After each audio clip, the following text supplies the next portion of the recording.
Hello and welcome to the Brethren. My name is Renee and this is Fictional Crafts and this is my coffee.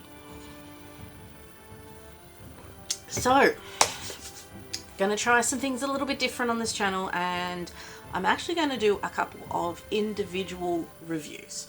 So I really do like watching just these little short individual reviews about certain books, so you can dip in where you want to know about a book, without having to watch like a whole 40-minute video. I do like those 40-minute vlogs though. Okay guys, so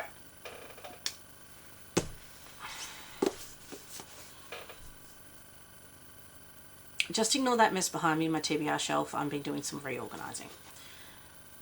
The book of the unnamed midwife. So this is a dystopian sci-fi. It was written in 20-something, I think. It was written in 2014. And it is about a woman who wakes up in, she's a nurse and works in pediatrics, and she wakes up in the hospital after being very, very sick, and no one's around.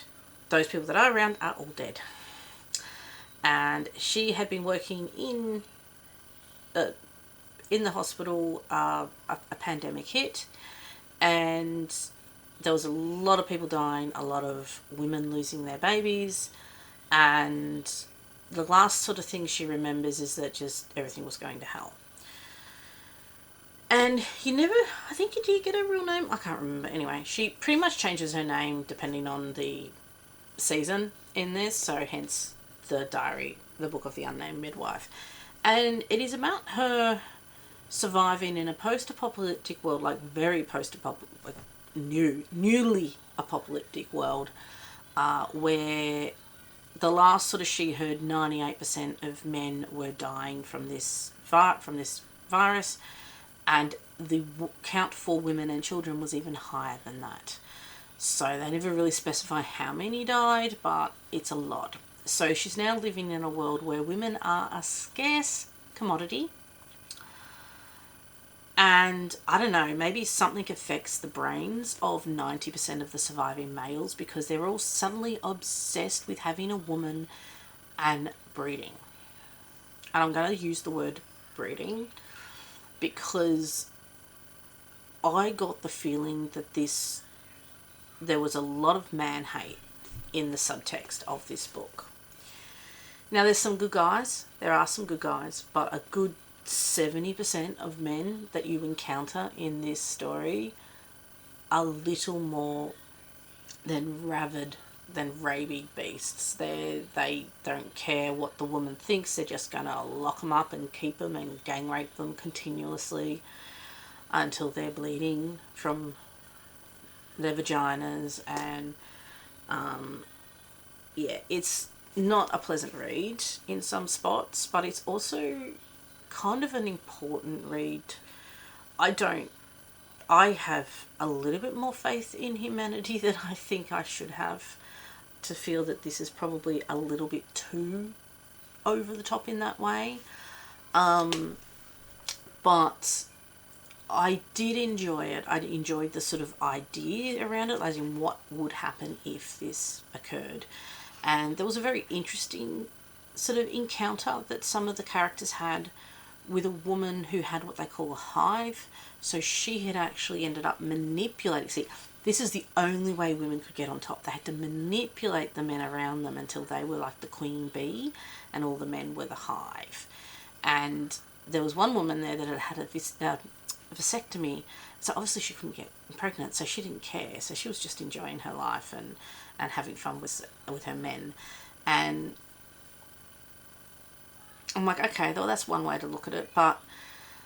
And then, yeah, so it's interesting. And then it sort of gives you this, I actually think that the last couple of pages, it gives you like a sum up of what's happening around the world.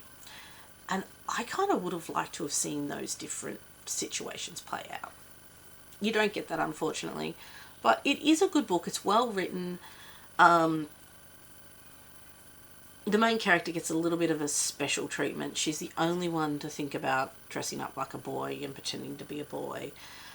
She's the only midwife slash nurse that survives, so she's the only one that seems to realise, oh, well, we can just give all the women what's left of the contraceptive pills and shots that I can find in the hidden in the, because of course people ransacked the chemists, but they didn't think to ransack the, particularly when women are literally giving birth to dead babies over and over and over again.